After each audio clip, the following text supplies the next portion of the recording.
Welcome everyone to the 16th episode of the Advisor Tech Live podcast. We are doing this daily now, so I'm hoping with a whole lot of reps I might get better at it. We'll see. Today, the guest I have with me today is Steve Tenney from Grandview&Co. Welcome, Steve. Thanks. It's great to be here, and thanks for putting in all the effort. Yeah, for sure. No, this is. I was telling someone recently. It's like I basically am a full-time content creator now. So I can read for a couple hours a day. I can write for a couple hours a day. I can talk to people for a couple hours a day, and then try to run my business in the other 2 hours. So it's a very fun place to be if you like this kind of stuff. Well, it's interesting. You bring up an interesting point in my mind, and that is fundamentally, what are you or who are you? Right. And if you realize you're a content company, that changes things. Sure. Um, I mean, I suppose I'm like a thought producer, um, but and I'm a problem solver. I mean, but maybe that's what content creation is. Some content is created for the purpose of entertainment, but some content I think is created for the purpose of helping people accomplish something. Yeah. Um, and at the end of the day, content is marketing. So basically, every business owner is a content creator in one aspect or another, right?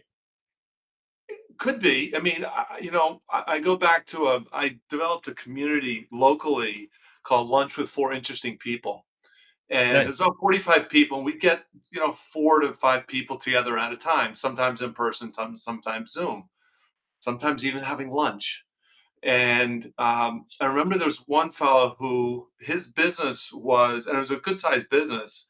There would be these sort of bit huge containers at grocery stores, and people would deposit their returnable cans and bottles, and Okay. go on a special bag with a sticker, you barcode, and then you get the money back at the grocery store. And I was talking with him, and he said, fundamentally, we're not a recycling company, not an environmental company. We're a data company. Yeah. And it completely changes the perspective of what you're doing, who you hire, where you're headed. No, actually, so I love this conversation, and the conversation is basically, what are you selling? Um, and so I was talking with a marketing company this morning, and I was like, "What are you selling?" And they're like, "Well, we create websites, and we sell hourly work." And I'm like, "No, no, what are you selling?" It's Yeah. like everybody wants to make more money. A marketing company, you're helping them make more sales. Like it helps to have a nicer brand. It helps to have a bigger email list. But why is someone even concerned about those things? They're trying to make more money. So Yeah. like the faster you can get to, the conversation in my head is like, I want to sell more books. So the only reason I'm trying to make my book cover look nicer is because I want to sell more books. So when you understand what the actual outcome is, and in that way, I think all humans are chasing the same thing generally, which is they want to make more money. But then you can even go further than that, which is why? Like, what are you going to spend the money on, or what is the money going to free you to do? Um, and this conversation is, I think, one that financial advisors should think about a lot because, that's basically what financial planning is. Like, we're going to help you save more money so that eventually you can do something with it. But what do you want to do with it? Mhm. Um, So sorry, we went on a little tangent already. Well, What would you consider your area of expertise? or if it's funny, as we were going through this, I realized that I struggle to answer that question. Oh, And I feel in the last month or two, I've made a lot of progress on it, but it can be a really hard question to answer. Once you get there, it's incredibly powerful. For me, it's I'm not there yet. I haven't put a stamp on it yet. okay. But fundamentally, it's something around making better decisions. It's around helping others make better decisions, those most important decisions. Sometimes it's what to avoid. Sometimes it's keep going in the same direction. Sometimes it's something you just haven't thought of, and it's not done the right way. I'm not always in the room. I'm not on the Zoom call when that happens. I'm helping them to develop those skills to make those decisions on the fly, when it's most needed, and working on a bunch of things to pursue this passion for helping people make great decisions. That's really cool, and I think it can also be, like, evolving. So, like, I've worked in RA operations for 7 years, and then recently, my focus has been on advisor tech. So, like, I published a book about advisor tech, so it's very easy to be like, "Well, my area of expertise is technology." But then I realized advisors really struggle to use technology correctly or even to know what technology would be most helpful if they don't know their goals. And then, Right. I kind of went from like technology into mindset. And it's almost like advisors need the right mindset to even use the tech properly, even if I get the right tech in their hands.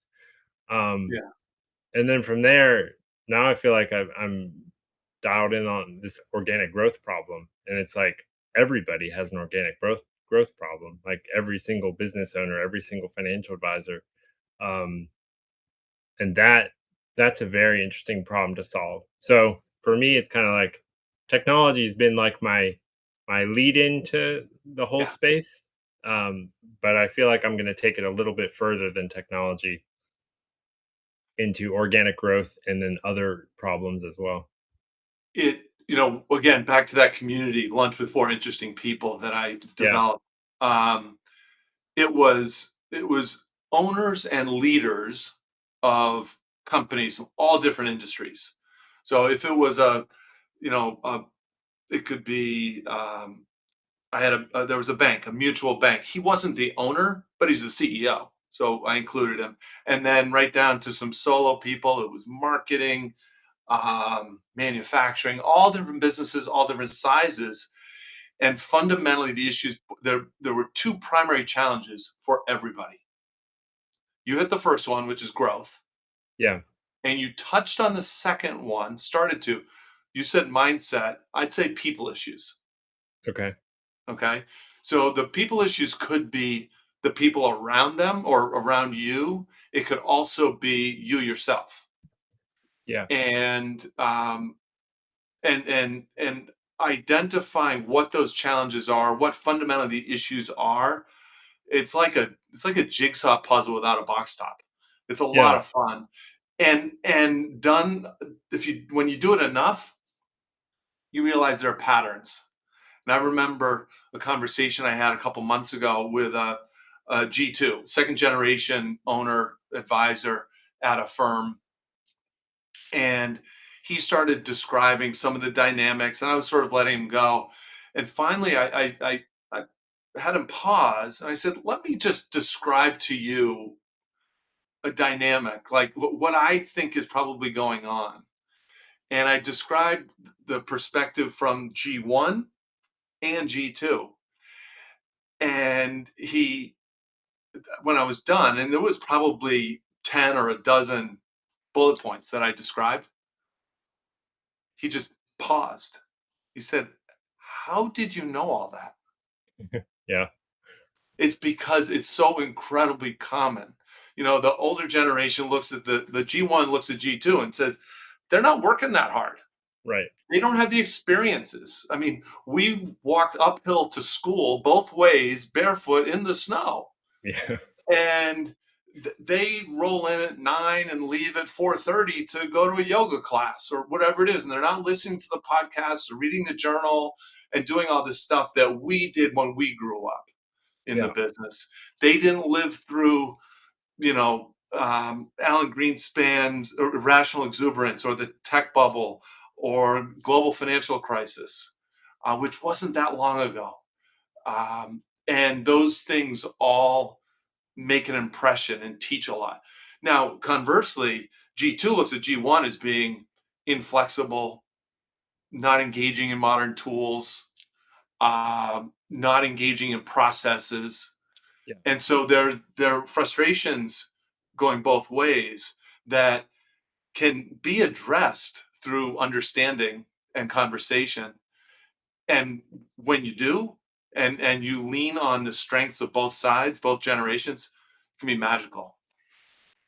Yeah, it's interesting. So worked at a CRM consultant for Redtail and Wealthbox for a year and a half, and a lot of the time we were trying to design workflows in these CRMs that bypass the owner of the firm because they were like, there's no way he's ever Yeah. going to come log into these CRMs and do the steps in these workflows or these tasks that we need them to do. So it's almost like they're operating off in their island and their team is handling everything, but we have to make sure all these workflows get to them somehow when they need to get involved.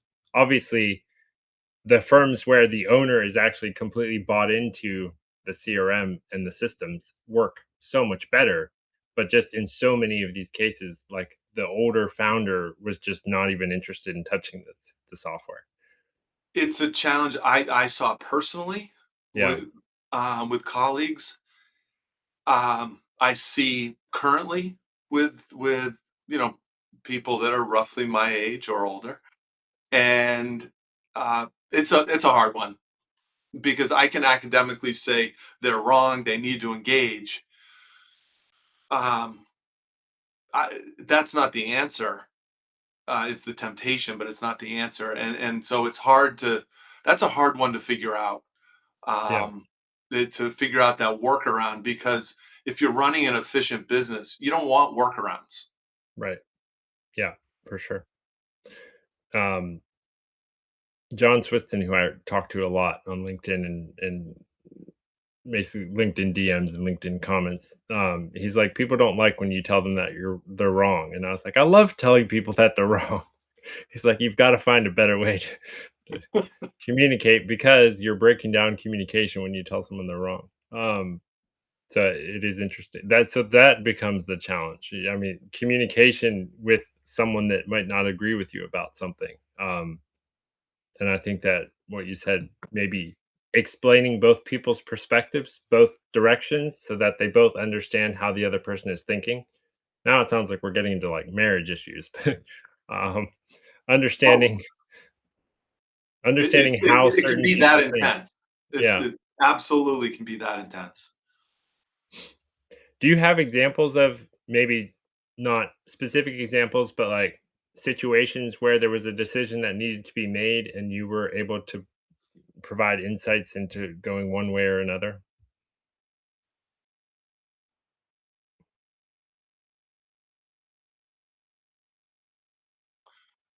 Yeah, I'll give you one, and I'll share that this came from personal experience when I was an advisor, and I have been able to relay the knowledge off to a couple of others. Many of us who grew up in the business were, I mean, it was effectively part of the Series 7 exam. You customize everything for everybody. It's just that's the nature. Sure. And the problem is that that kills efficiencies. It, in my opinion, it kills effectiveness. You're cheating the clients, even though you think you're doing them a favor by customizing. It's actually you're producing in an inferior service or product. Right. Um, one getting a little granular. One area I see very often is looking at periodic distributions. Let's say taxable or RMDs, distributions that happen on a calendar schedule. And it's natural to say, Mrs. Jones, when would you like your distribution? Oh, I'd Sure. like it, May 15th and November 15th to handle property taxes, whatever it is. Or this is just when my cash flow happens. And so if you've got 100 clients that have distributions, you probably have 90 different schedules. Sure. When I was working, I recognized this because it really hit home when the person at my firm, who's the primary trader, was out for 2 weeks. So I was actually the backup trader, Okay. and I would get tasks saying, "This person has a distribution. Can you trade the account?" Right. And you know, a single account is not that big a deal. It's we had it all worked out, so it was very efficient. But I was getting about four a day Right. for 2 weeks. And so I went to the clients that I was responsible for. So I was intentionally the guinea pig here. And I said, look, I've got a request that is largely for our own efficiencies. It would really help us. could we do your RMD on either April 10th or October 10th? And they said, fine, no problem. Now, Yeah, why those days? January 10th, your RMD's amounts aren't ready. No one wants to do it July 10th. No one wants to do that much work in the summer. sure. And why the 10th? Because it's right before billing. Okay. 10th of April, 10th of October. So Yeah, you're raising money not only for the distribution, but raising enough money for that quarterly fee that's going to hit. So I went nice. to everyone. I had about 95% said absolutely, no problem. Other people that still wanted monthly, we moved it to the 10th.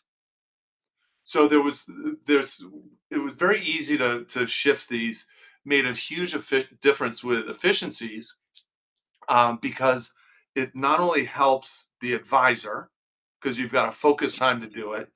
It helps the trader if that's a different person, and helps Right. the admin person. Yeah.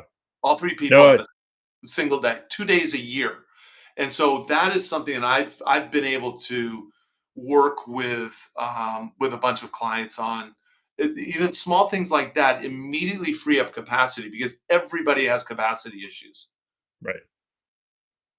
That's a very, very important insight. I think I can talk about this, but like when I worked at Simplicity Ops, we did one-on-one firm consulting. So we would consult with each firm individually, and we had a weekly standing call set up for like 6 months.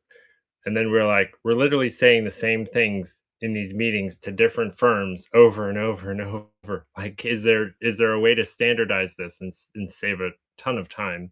And we realized like personalizing actually isn't good for them. Like, we actually know how to do these things better. We need to standardize it and say, no, this is how we recommend you do it. Let's do it this way, as opposed to asking each firm, how would you like to run your RMD program? How would you like to run your marketing program? How would you like to run your annual review program? No, it's like, no, we have a system for all of these things. We will install our system in your firm. Um, So there's another angle to this that looks at the future, and it's not just about today. And okay, that is that once you come up with that system and you work it enough, you recognize, huh, we got to tweak this or tweak that. right, When you do those tweaks, it applies to everybody all at once. So you're iterating, you're improving at scale. right. And all of your clients, all the colleagues at the firm get are better off because of that. If everything is completely dispersed or diversified, whatever word you want to use, it's difficult, if not impossible, to make um, those iterations at scale.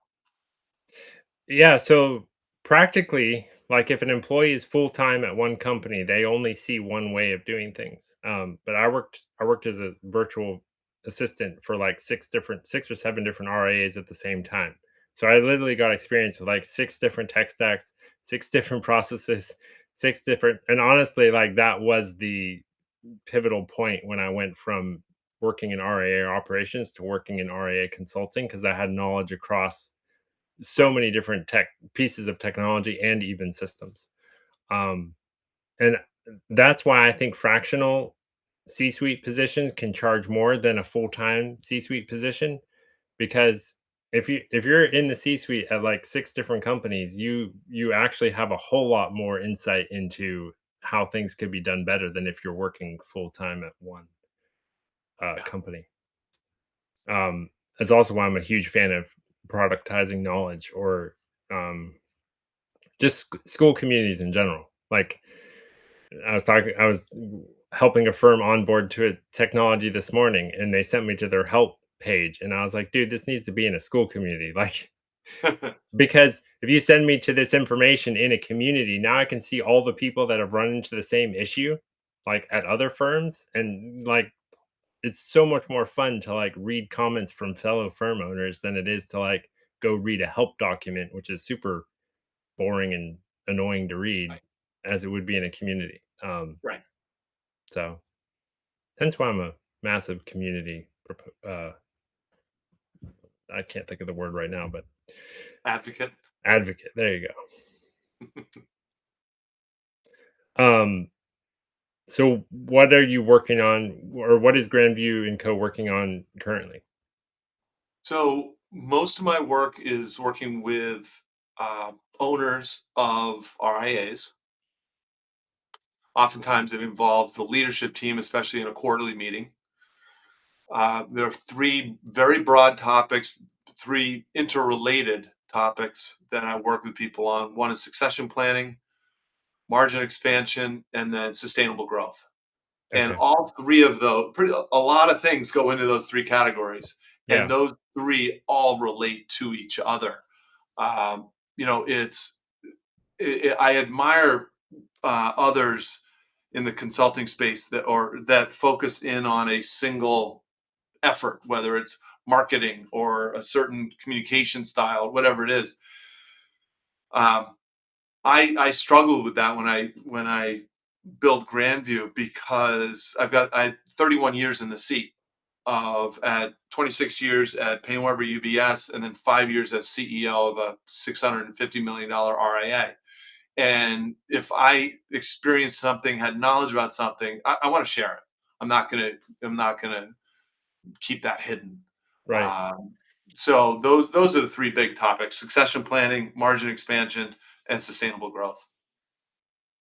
Do you want to go in more depth on each of those? Would that be fun to talk about? Or I can give you like a list of four major problems I see, and then you can get your insights on each of them. Why go for your four? I want to address the issues that you see. So, I mean, the massive one that I'm working on currently is organic growth.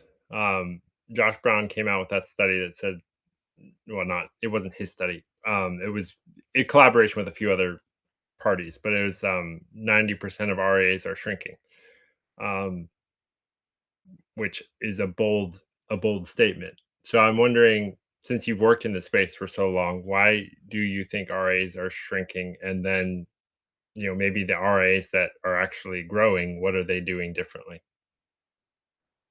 Those are sort of two sides of the same coin, I would Sure. say. One is they're wearing a lot of hats. Very common, even with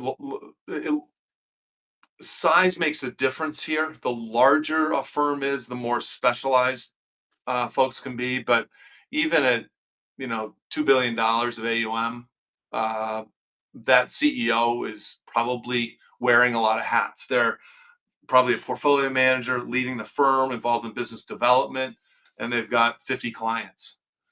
Um, that's a lot to handle, and it is difficult to move away from the urgent and focus more on the important.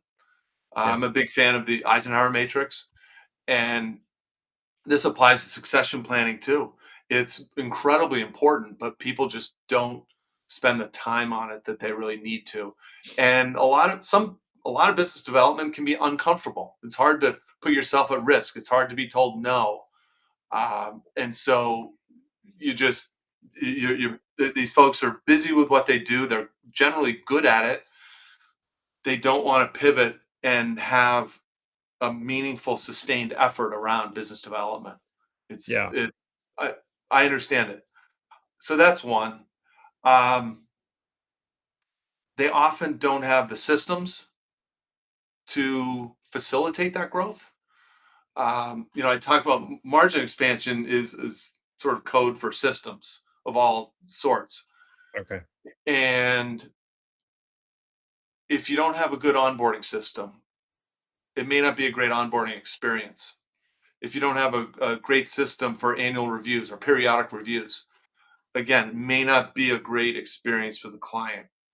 And so that can impact referrals.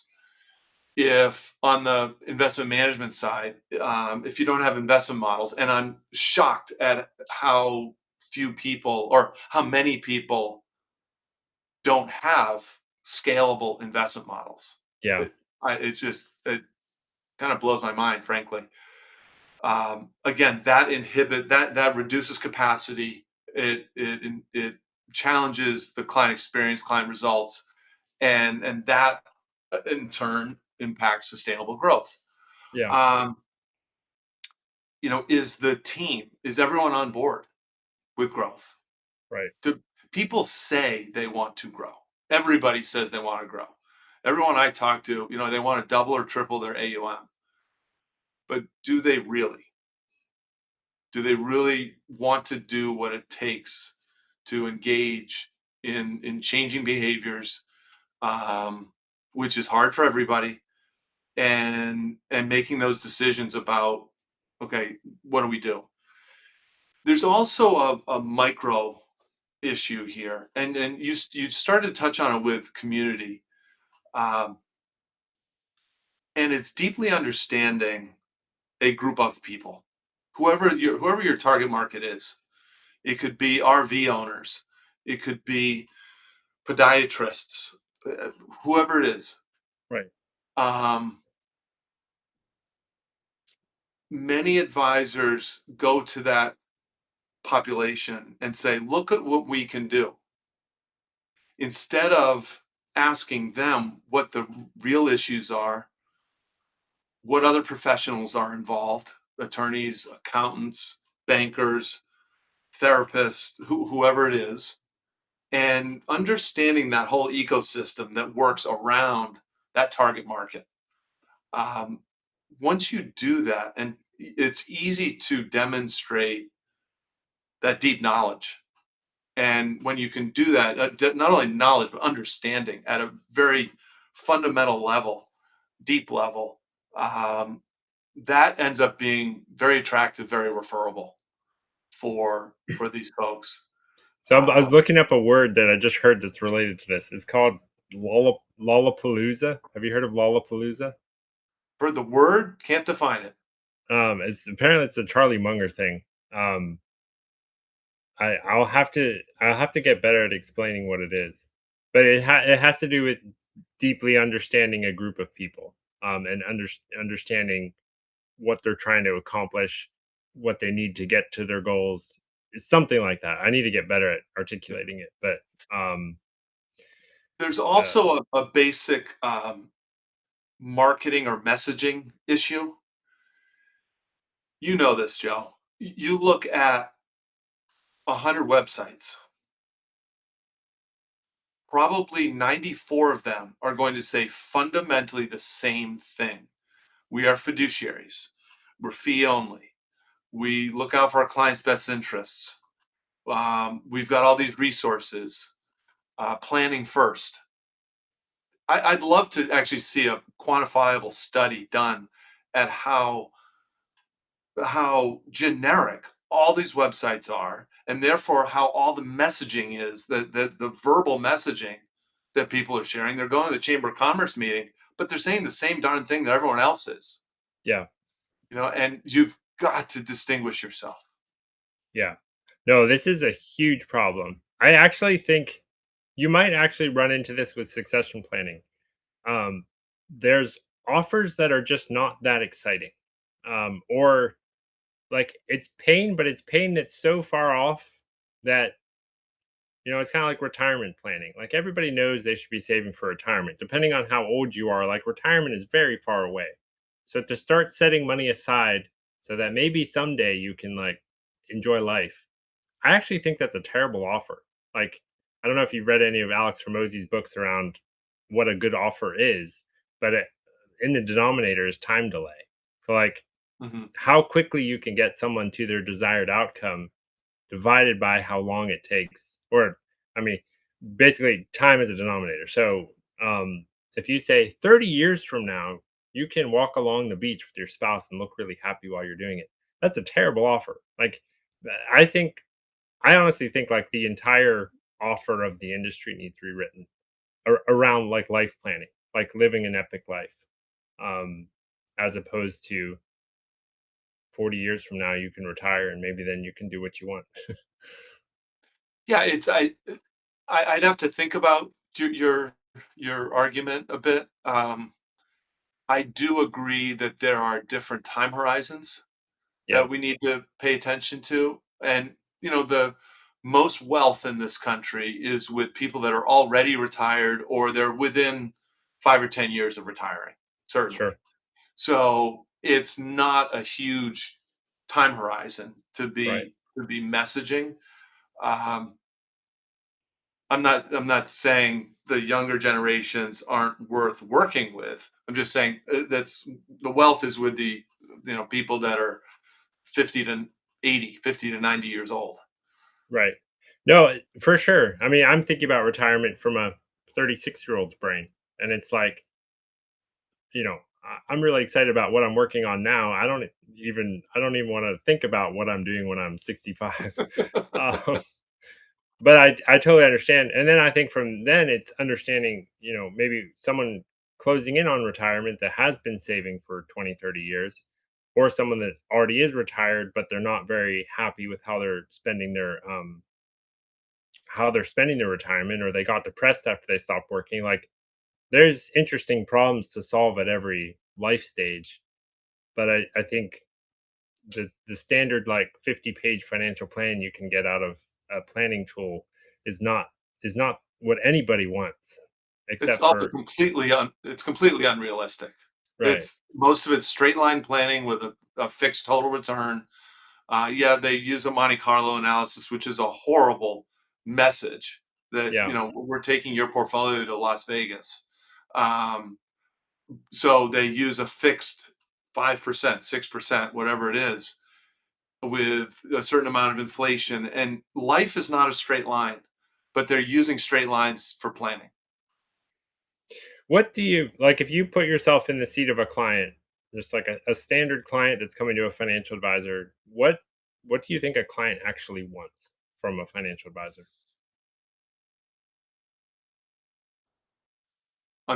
Deep understanding of their circumstances and people like them, um, resources. So, how can you help me beyond the AUM charge? The Yeah. quarterly fees, the portfolio management, um, and asking great questions to uncover those needs. For example, um, owning a business is hard. It's very hard. Entrepreneurship is hard, and a lot of times it's lonely. I just did a brief study with a bunch of owners, and what was interesting is that those that answered, there was a very low correlation between those who said it's hard and lonely work and the size of the firm. So even the firms with more employees Oh, didn't affect how hard it was or how lonely it was being at the top. that's fascinating. Yeah, yeah, it was. I was surprised, a little surprised by that. Yeah. But so therapy, is there a business therapist that could help out, or Sure. fundamentally, what could make my life easier or Yeah. less difficult? For example, a bookkeeper, Sure. someone, a virtual assistant to help with scheduling and travel and errands or whatever it is. There's a great book, "Buy Back Your Time," Yeah. which is totally consistent with the idea of a virtual assistant.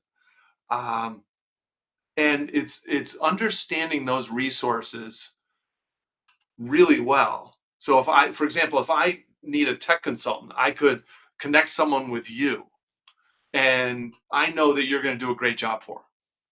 And I make the introduction, and this client of mine is incredibly pleased with the work that you do for him. It's exactly the same as a financial advisor. Right. Just what are the needs? What are the resources that you can bring to bear? Yeah, so I think that's a good example. Maybe we can get some insights out of this. So, like, Kitces has been doing this fintech map for many years. It's grown to around 600 or over 600 different companies. There's been a ton of jokes about it, like, throughout the industry, like, "Oh, this crazy tech map," and I was like, "The tech map is cool, but it's not all that helpful because there's no, like, live demos of everything. There's no, like, peer-to-peer advisor reviews." I think something like that is coming at some point. But I was like, what if I pick actually what I think is the best tool in each category? Um, So that was the book I wrote the first time around, and actually how I've named my brand. Um, but then today, Kits has just announced the services map, which is Right. now he's collected, a whole bunch of service providers to the industry and put them in categories. And now I'm like, okay, now I'm going to find like the top service provider in each category. Um, but like as a tech consultant, when someone comes to me and says, this is what we're using, can you help us use it better? I, I'm not the kind of person that's like, let's use your current stack better. I'm the kind of person that says, I have the best stack. You use this stack, or I can't help you. Um, and a lot of people don't like that. They're like, well, there's better tools for different people, and it's like, I totally get that. And there's some firms that aren't a fit for my recommendations, but for the size of firm that I'm targeting, which is generally smaller, is like this is the stack that I recommend, and if you're not using it, you're gonna fall behind. Good to know. Thanks. Um, so yeah, I think that's interesting. So even as like a consultant, knowing who your target market is and knowing how you can best help them is pretty helpful. Right. Um, So the first thing you said, clarity about where they are, comparison to people like them. That's an interesting one I haven't heard. I've heard clients want clarity about their current financial situation and they want to know what their next step should be, and then, you know, aligning all this with their goals. But the comparison to the people like them, do you feel like any tech tool is offering something like that? Well, so to be clear, I'm not saying, you know, survey people like them or compare them. What I'm saying is, does the advisor understand that demographic, that group of clients, that target market? Sure.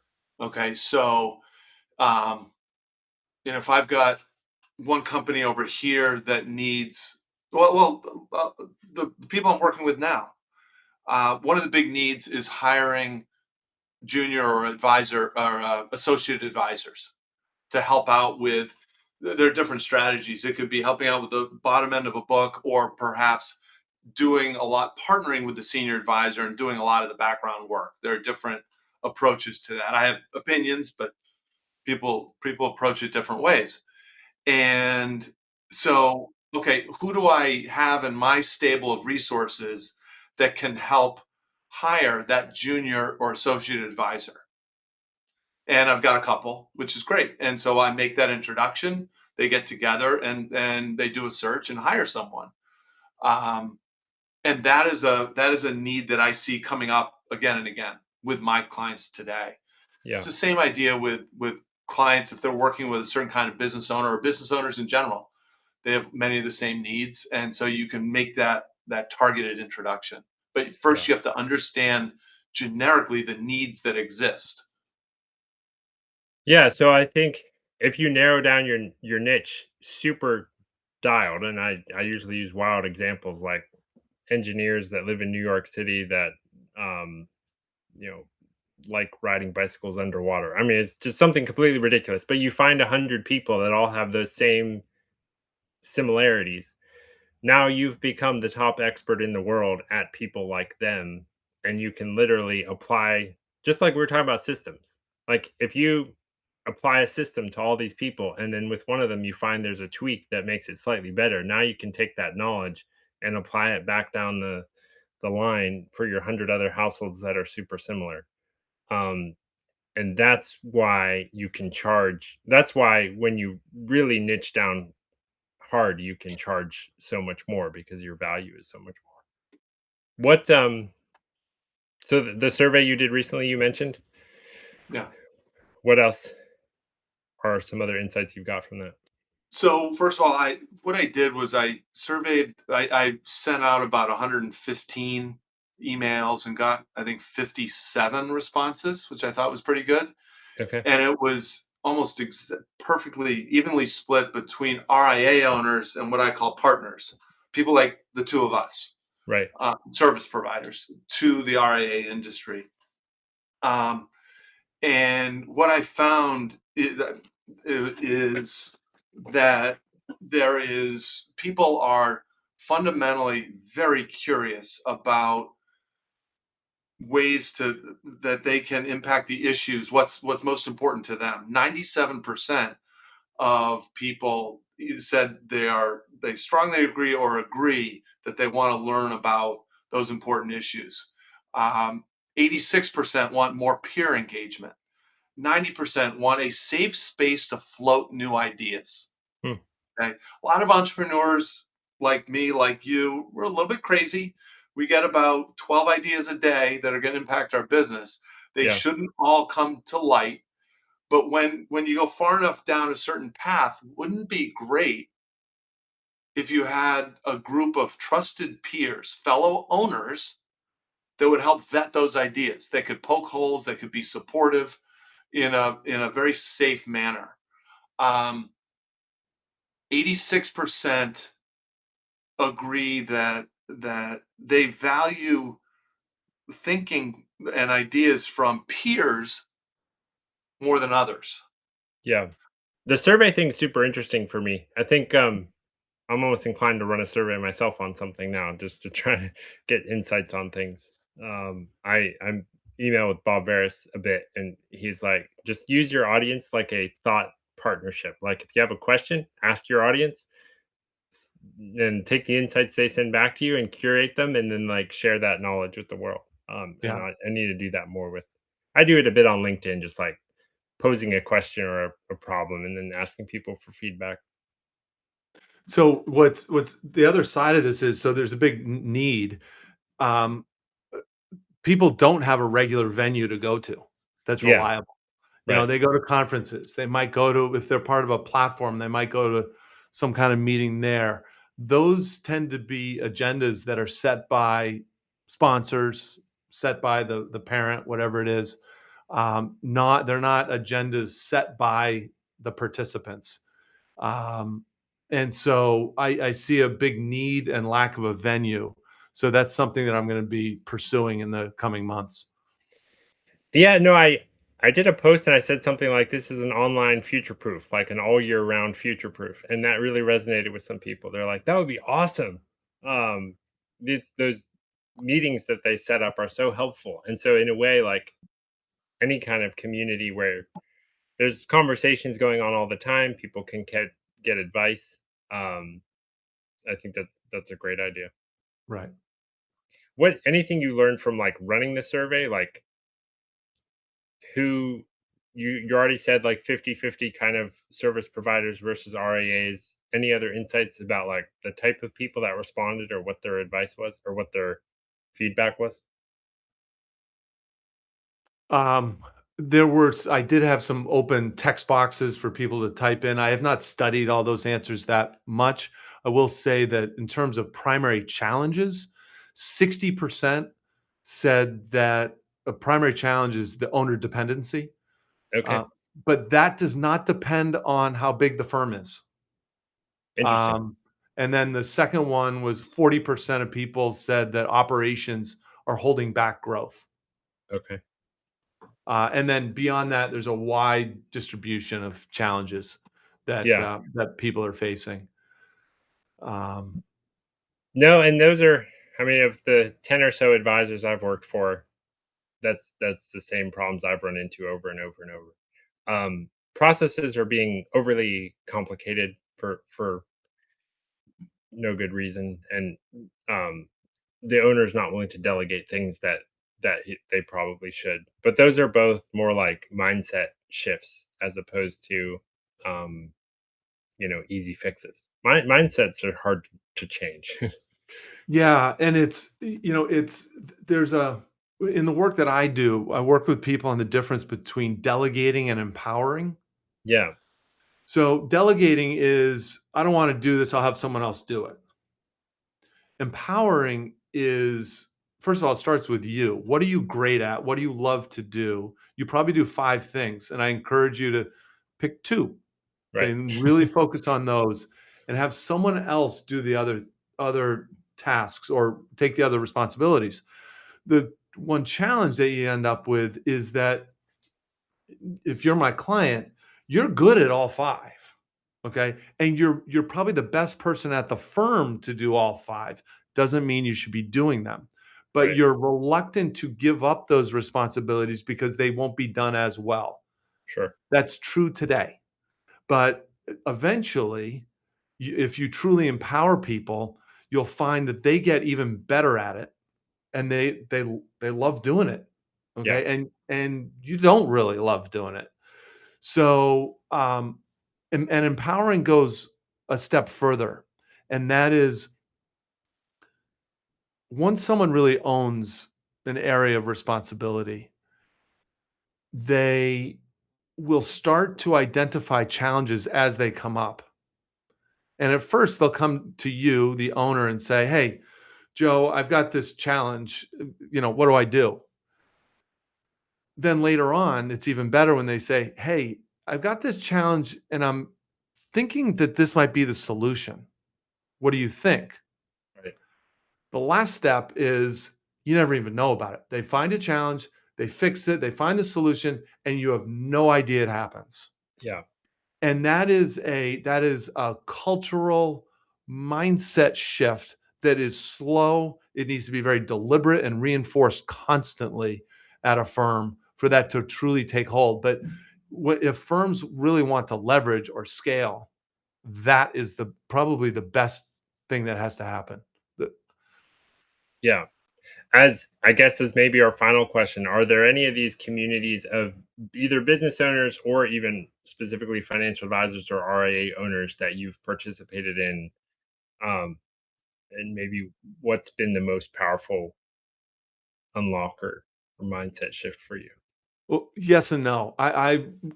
The firm that I was at before was part of the Dynasty Financial Partners network, Yeah. and um, perhaps outside of transitions, perhaps the best thing that they had was their community, and they would run good events, very good events, and I loved getting together with people. In particular, they had an effort called Advisor to CEO, because most people that run RIAs are fundamentally advisors, and now they're business owners, and that's a very different dynamic. And Dynasty recognizes that, and they're trying to help people out with it. The challenge is that you do 2 or 3 days of learning, wonderful. Maybe you've got a couple follow up Zoom calls, but it's not a steady cadence or a steady opportunity to really engage. Um, I am not aware of other forums that are specifically for owners. Sure. And I think that's important because, in my mind, the best community will create an environment where people are encouraged and allowed to be somewhat vulnerable and share what their big challenges are, and then the community accepts that and supports that and helps them solve those challenges. Yeah. So I don't I will do more research. I don't think it exists, and I'm not aware of anyone that focuses on owners of the partners, the service providers, Yeah. and those folks. First, it's not talked about, but first and foremost, we are business owners. Right. We're not That's vendors. very Yeah, that's interesting. I think a lot of them view each other as competitors. But then to be honest, like if you have a group of RA owners, they may or may not consider themselves competitors either.